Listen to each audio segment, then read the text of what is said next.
Bismillahirrahmanirrahim. Masih lagi berkait dengan perjanjian Hudaybiyah. Tidak menyerah kaum muslimat. Tiba-tiba terdapat beberapa orang muslimat, yakni wanita-wanita, perempuan-perempuan yang masuk Islam yang kalangan sahabiyat, berhijrah dari Mekah ke Madinah. Di antara mereka ialah Ummu Kalsum binti Uqbah bin Abi Mu'aid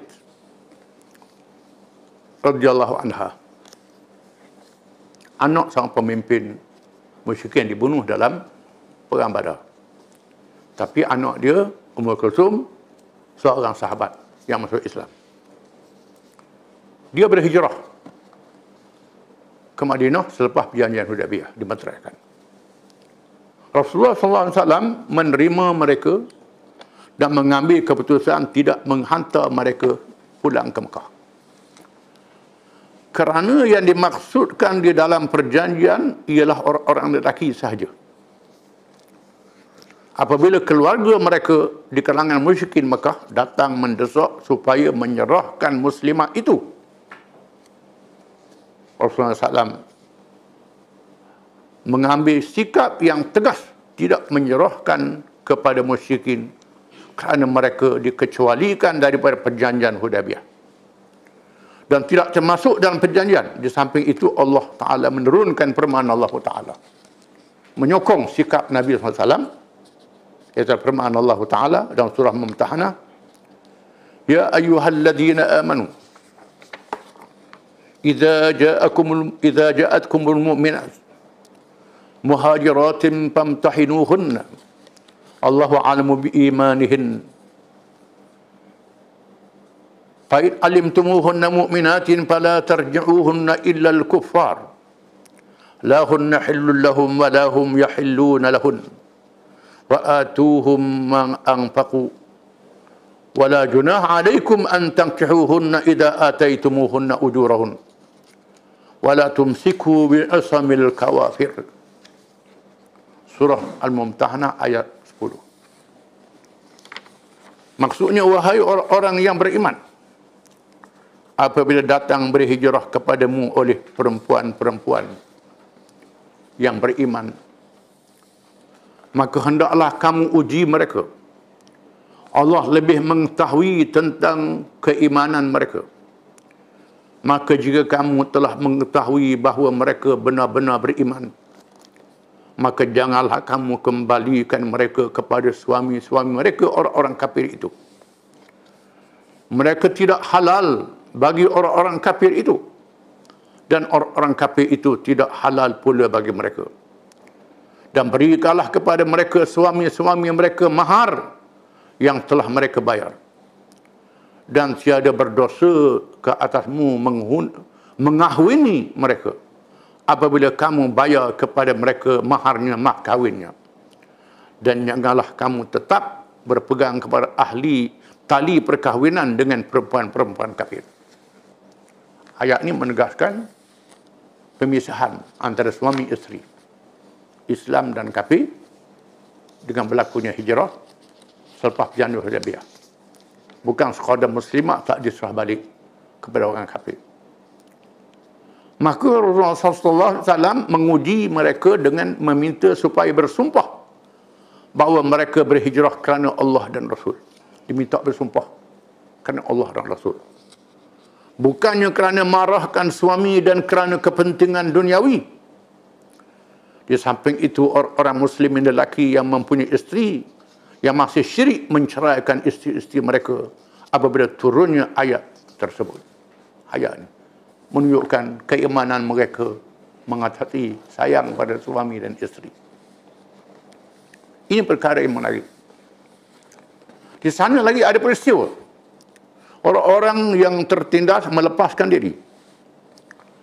Setelah Rasulullah SAW pulang ke Mekah, tiba-tiba seorang mukmin bernama Abu Basir dapat melepaskan diri dan berhijrah ke Madinah. Lalu orang musyrikin Mekah menghantar 2 orang utusan untuk mengambil Abu Basir. menurut perjanjian yang dimeteraikan. Tak dibenarkan orang Islam berhijrah ke Madinah. Mana-mana orang Islam yang berhijrah ke Madinah dari Mekah hendaklah dihantar balik. Itu perjanjian. Maka Rasulullah SAW menyerahkan Abu Basir kepada mereka. Dalam perjalanan pulang, Abu Basir sampai di Dzulhuleifah. Sampai di situ, mereka turun dari kenderaan untuk memakan buah tamar. Tiba-tiba Abu Basir berkata kepada salah seorang daripada mereka berdua, "Aku lihat pedangmu itu sangat cantik." Lalu salah seorang daripadanya mengambil pedang itu dan menghunuskannya sambil berkata, "Ia memang cantik. Aku telah mencobanya." Abu Basir berkata, "Cuba berikan kepada aku kerana aku mahu melihatnya." Dia nak tipu. Tiba-tiba pedang itu diserahkan kepada Abu Basir. Maka dengan cepat Abu Basir menetok kepada salah seorang daripadanya sehingga mati, dan yang seorang lagi melarikan diri ke Madinah dalam ketakutan untuk memberitahu Rasulullah SAW apa yang berlaku. Abu Basir juga pulang ke Madinah. Apabila ia melihat orang yang masih selamat itu berada di situ dan merasakan ia akan diserah, maka dengan cepat ia keluar daripada Madinah menuju ke Saiful Bahr. Dia keluar dari Madinah kerana dalam perjanjian itu tak boleh pergi ke Madinah. Kalau pergi ke Madinah, dia hantar balik. Dia tak balik Madinah, pergi ke Rail, pergi ke sebelah Saiful Bahr, satu tempat lain. Kemudian Abu Jandal dapat melepaskan diri dan pergi ke tempat Abu Basir. Abu Jandal yang kita baca dalam kisah janjian Hudaybiyah ketika dimeteraikan, di mana dia merangkak pergi pada Nabi, lalu ditampak oleh Suhaib bin Amr. Tak benar Abu Jandal bersama dengan Nabi. Dia laksanakan perjanjian itu. Abu Jandal dapat melepaskan diri daripada Mekah dan pergi ke tempat Abu Basir. Tak pergi ke Madinah, ke tempat Abu Basir. Seterusnya, setiap orang Islam yang dapat melepaskan diri di Mekah pergi ke tempat Abu Basir. Dan akhirnya mereka dapat menubuhkan satu pasukan tentera untuk melancarkan serangan gerila ke atas rombongan musyrikin yang berniaga ke Syam dengan membunuh dan merampas harta mereka. Ini bukan merampok. Ini ialah serangan menyekat bekalan musuh. Ini tak masuk dalam perjanjian Hudaybiyah. Mereka lakukan. Mungkin mereka tak sedar berlaku perkara macam ini. Apabila musyrikin Mekah tidak tahan menghadapi gerakan Abu Basir dan pengikutnya, mereka menghantar utusan kepada Rasulullah SAW untuk membenarkan orang-orang Islam berhijrah ke Madinah. Lalu mereka batalkan syarat itu. Membenarkan orang Islam berhijrah ke Madinah, termasuklah Abu Basir. Permohonan ini diminta di atas nama kasihan dan simpati kepada keluarga. Perkara ini telah membatalkan syarat supaya menyerahkan orang-orang Islam yang berhijrah dari Mekah ke Madinah. Iaitu di antara syarat yang menimbulkan rasa cemas ketika perdamaian Hudaybiyah. Rupanya terselah tanda kenabian yang tidak disedari dan terbukti dengan terang dan nyata. Maka apa yang diucapkan oleh Rasulullah SAW kepada Abu Jandal ketika memintanya pulang ke Mekah, maka Allah akan membebaskannya dan orang-orang yang tertindas sepertinya menjadi satu kenyataan yang benar-benar berlaku. Dan ternyata juga kebijakan Abu Bakar radhiyallahu anhu. Perjanjian ini akan berlaku suatu keanjalan, suatu perubahan. Perkembangan yang baik selepas perjanjian Hudaybiyah. Sebenarnya perdamaian yang dimenterikan di Hudaybiyah itu telah membuka pintu kepada orang-orang musyrikin untuk menjenguk dari dekat. Inilah yang tidak disedari oleh ramai kalangan kita tentang perjanjian Hudaybiyah ini. Kerana selepas berhentinya pertemuan bersenjata, maka orang-orang musyrikin mendapat peluang melihat Islam dari dekat dengan berlakunya hubungan dengan orang-orang Islam secara damai, menyebabkan jumlah yang sangat besar menerima Islam, menjadi penganut dan bersedia untuk berjuang bagi menyebarkan dan mendaulatkannya di atas muka bumi ini. Al-Imam Az-Zuhri rahimahullah, seorang ulama tabi'in, menegaskan, dengan berhentinya peperangan, maka berlakunya perbualan dan perbincangan di antara satu sama lain berkenaan dengan Islam secara bebas. Sehingga ramainya orang yang masuk Islam setelah mendengar penjelasan-penjelasan berkenaan dengannya, apabila masuk ke dalam fikirannya kebaikan agama Islam. Di samping itu, orang-orang Islam yang masih berada di Mekah mengambil peluang ini menyebarkan Islam di kalangan penduduk Mekah, sehingga beberapa orang di kalangan mereka masuk Islam. Ini antara hikmat yang Hudaybiyah yang sangat baik, hikmat muwajahah silmiyah, berdepan dengan damai. Dengan sebab itu, maka kumpulan Islam digalakkan bermuwajahah silmiyah, berdepan dengan damai menghadapi manusia seluruhnya. Di mana cara perang adalah cara terdesak. Cara yang asal ialah cara berdamai. Peluang untuk kita berdakwah menyebarkan Islam. Kecuali kita dipaksa berperang. Oleh kerana itulah, maka seluruh gerakan Islam menerima pendekatan demokrasi Barat yang sinonim dengan Islam, yang tepat dengan ajaran Islam. Walaupun demokrasi itu daripada Barat, tetapi selaras dengan syura yang ada dalam Islam. Islam membenarkan permusyaratan di kalangan rakyat. Demokrasi juga. Cuma beza dasar saja. Kita berdasarkan akidah beriman kepada Allah dan hari akhirat. Adapun demokrasi Barat berdasarkan pada sekular. Tak ada dosa dan pahala, itu saja. Maka kita ambil titik persamaan ini sebagai satu cara yang terbaik untuk menyampaikan Islam kepada seluruh manusia, yang menjadi risalah Nabi kita Muhammad SAW, yang tidak mati dengan wafatnya Rasulullah SAW. Dan kita saksikan bagaimana orang-orang Islam yang berhijrah ke negara Eropah, negara yang mendukung demokrasi di Barat, berpeluang menyebarkan Islam. Sehingga agama Islam berkembang di Eropah, di England, di Perancis, di Jerman. Jumlah orang Islam mencecah juta, termasuk di Amerika, di Kanada, di Australia dan lain-lain, di New Zealand. Orang Islam meningkat jumlahnya. Ini peluang secara damai yang ditunjukkan oleh Islam, yang diajar kepada kita, yang mesti kita laksanakan. Kita ambil peluang. Perkataan yang paling baik, perkataan yang keras itu perkataan yang terakhir. Dengan syarat kita mesti bertafakuh fiddin, memahami urusan agama, memahami tentang agama kita. Tafakuh fiddin, ini sangat penting. Antara tafakuh itu ialah dalam perkara fiqh dakwah, pendekatan damai hendaklah diutamakan. Di sana terdapat lagi perkara yang menarik, iaitu Khalid Al-Walid dan Ammar bin Al-As memeluk Islam. Dua orang tokoh sahabat masuk Islam. Khalid bin Al-Walid seorang panglima yang ulung di masa jahiliah dan di masa Islam. Ammar bin Al-As ialah seorang diplomat, seorang ahli politik yang lincah, yang sangat pintar dalam menangani isu-isu, mengatur strategi. Di zaman jahiliah, bila masuk Islam, menjadi orang terpilih.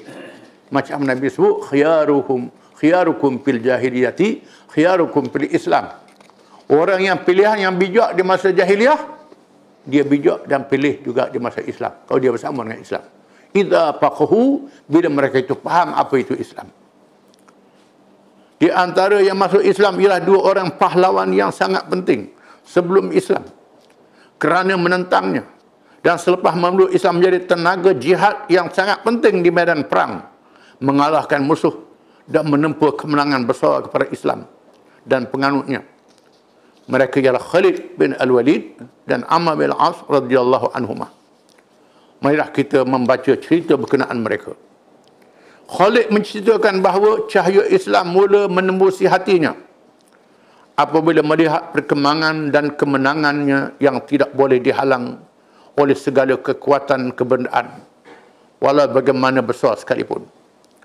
Keadaan lebih nyata apabila ia memimpin bala tentera berkuda untuk menyerang dan menghalang Rasulullah SAW dari masuk Mekah. Sangat itu hendak dilakukan pada waktu Rasulullah SAW dan para sahabatnya bersembahyang asar. tiba-tiba Rasulullah SAW mengerjakan sembahyang mengikut cara dalam keadaan perang. Sembahyang Syiddatul Khawf. Diturunkan oleh Allah. Dan ini menunjukkan Allah memberitahu kepadanya tentang perlunya berjaga-jaga menghadapi kejahatan musuh. Di mana dalam Islam ada rukhsah. Rukhsah maknanya kemudahan. Bukan maknanya meninggalkan sembahyang. Sembahyang dengan kemudahan diberi oleh Allah Ta'ala. Iaitulah sembahyang Syiddatul Khawf. Yang boleh bergerak, boleh melompat, boleh apa kalau perang. Boleh bagi-bagi rokok sujud antara pasukan. Ini diatur dan sembahyang dalam keadaan perang. Rukhsah, tidak seperti sembahyang biasa. Bukan tinggal sembahyang. Macam kita menghadapi wabak pada hari ini, sembahyang jemaat, tukar sembahyang Zuhur. Sembahyang jemaat, tukar sembahyang di rumah. Bukan batalkan sembahyang itu, sembahyang juga. Tapi tukar tempat, tukar keadaan kerana wabak. Ini termasuk dalam keadaan darurat. Ini wujud dalam Islam. Khalid bin Walid menyaksikan perkara ini. Masuk dalam hati dia. Oh, Islam begini rupanya. Malahnya kita orang Islam tak faham Islam begini rupanya. Ini sangat sedih. Kadang-kadang datang dalam fikirannya untuk pergi ke Habasyah. Kerana rajanya telah memeluk Islam. Khalid fikir nak pergi Habasyah. Raja Habasyah diberitakan masuk Islam. Berada di sana lebih aman. Kadang-kadang berfikir untuk menganut Yahudi dan Nasrani. Dan bernaung di bawah Raja Rom. Mari fikir begitu. Semua bersalah. Tiba-tiba datang sepucuk surat daripada saudaranya Al-Walid bin Al-Walid. Menyatakan bahawa Rasulullah SAW mencarinya ketika datang mengerjakan umrah qadha. Bila Nabi datang buat umrah selepas perjalanan Hudaybiyah, Nabi cari Khalid bin Walid. Saudaranya menceritakan Rasulullah SAW, menyatakan bahawa orang yang seperti Khalid tidak jahil berkenaan Islam. Kalau dia jadikan kepintarannya untuk bersama orang-orang Islam adalah lebih baik kepadanya. Dan kami letakkan dia di tempat yang lebih daripada orang lain. Oleh itu datanglah menemuinya. Jangan lepaskan peluang yang sangat baik ini. Kedatangan surat ini menambahkan semangat Khalid menganut Islam. Ditambah pula dengan mimpi yang sah ketika tidurnya. Dia melihat dia berada di suatu tempat yang sempit dan kering kontang. Kemudian dapat melepaskan diri lalu berada di negeri yang luas lagi subur menghijau. Berdasarkan suatu alamat yang baik seperti yang dipersaksikan oleh Abu Bakar As-Siddiq radhiyallahu anhu. Bila Khalid masuk Islam juga, Abu Bakar dicerita mimpi dia. Abu Bakar seorang yang mahir takbir mimpi. Apabila Khalid menceritakan kepadanya, iaitu keluar dari kesempitan syirik kepada kebaikan dan kebenaran Islam. Itu takwil Abu Bakar. Satu takbir yang tepat. Khalid tidak mahu pergi seorang diri untuk berdepan dengan Rasulullah SAW. Dia mahu ditemani. Dia tak mahu pergi seorang. Mungkin rasa malu, rasa segan. Dia nak ajak kawan. Pertamanya dia berjumpa dengan Safwan bin Umayyah. Mengajak teman. Tetapi Safwan tidak mahu pergi. Dan berkeras dengan berkata, kalau semua orang masuk Islam dan tinggal aku sahaja, aku tidak mahu masuk Islam, kata dia. Yang ini pun kita akan baca kisahnya masuk Islam juga, walaupun sangat keras. Khalid berfikir boleh jadi dia berkeras kerana ayah dan saudaranya dibunuh dalam peperangan Badar. Boleh jadi ayah dia dibunuh dalam peperangan Badar. Sebab itu cakap dia keras. Kemudian Khalid mengajak Ikrimah bin Abu Jahal, anak orang paling jahat sekali. Ajak Ikrimah. Abu Jahal mati dalam perang Badar juga. Tetapi Ikrimah berkeras juga seperti Safwan. Kemudian Khalid pulang ke rumah dan mengambil binatang kenderaannya untuk pergi ke Madinah. Tiba-tiba di tengah jalan dia bertemu dengan Uthman bin Abi Talhah. Dia memujuk dan mengajak Uthman supaya bersama-samanya ke Madinah. Setelah bercakap panjang, Uthman pun bersetuju. Mereka bertolak di tengah malam dan berjalan menuju ke Madinah. Setelah waktu fajar, mereka sampai di Hudad dan bertemu Amr bin Al-As, sahabat yang pintar yang disebut tadi. Dia bertanya, kamu hendak ke mana? Mereka menjawab, kami nak masuk Islam dan menjadi pengikut Muhammad SAW. Amr menjawab, aku pun begitu juga. Mereka pun bertolak menuju ke Madinah. setelah sampai di Madinah, Khalid bertemu saudaranya Al-Walid bin Al-Walid, berkata, cepatlah Rasulullah SAW menunggumu, dan dia memberitahu kedatanganmu dan sangat gembira.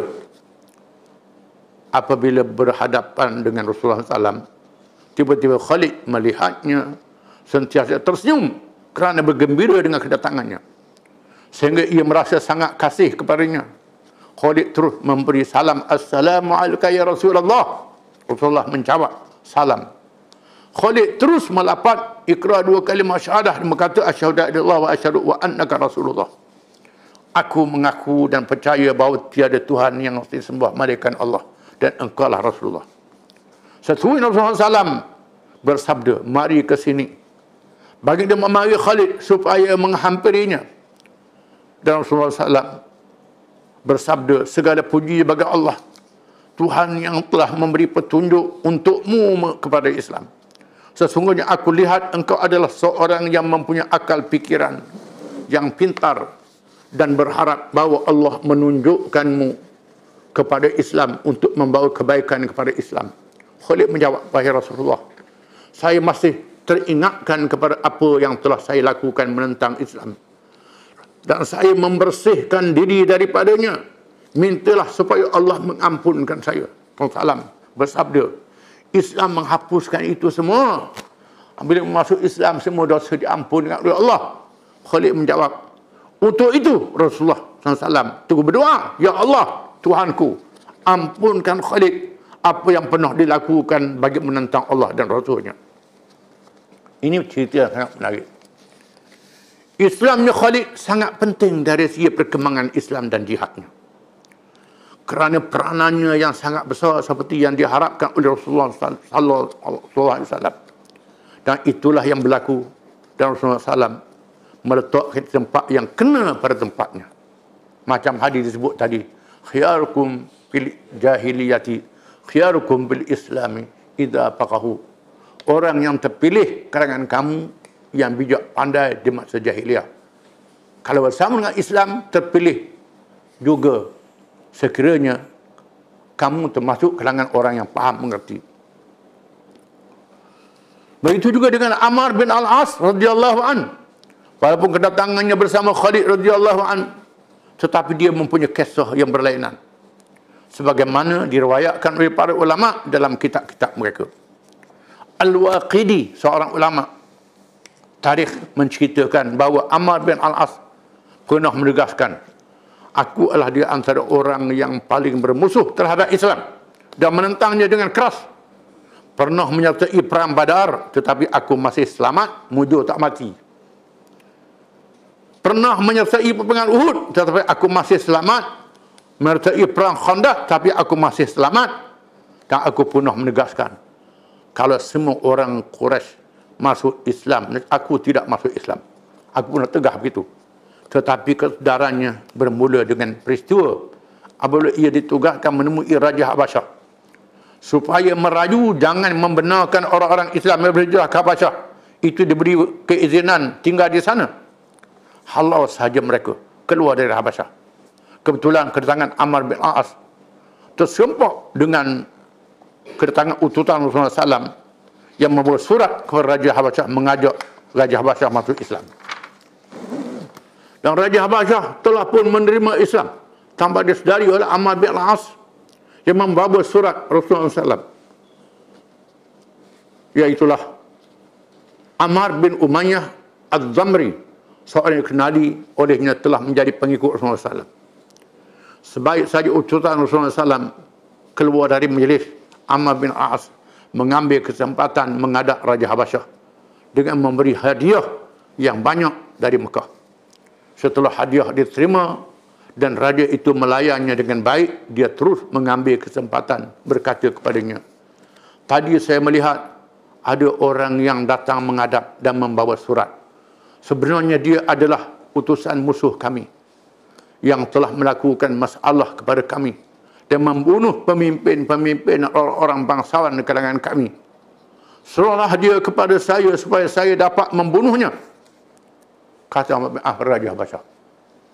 Tiba-tiba Raja Habasyah meradang dan mengangkat tangannya menampar muka Ammar bin As, mengenai hidungnya sehingga berdarah, dengan berkata, "Hai Ammar, adakah engkau meminta kepada aku supaya aku serahkan kepadamu utusan dari seorang yang didatangi oleh malaikat Jibril, yang pernah datang menemui Musa, datang menemui Isa, supaya aku membunuhnya?" Ammar bin As menceritakan perasaannya pada masa itu. Kalau ada lubang bumi untuk menyelamatkan diri, nescaya aku masuk dalam lubang itu. Kata Ammar bin As, aku berfikir adalah orang-orang Arab dan bukan Arab percaya kepadanya, tapi aku tidak percaya. Orang bukan Arab percaya, orang Arab percaya. Adakah aku tak percaya?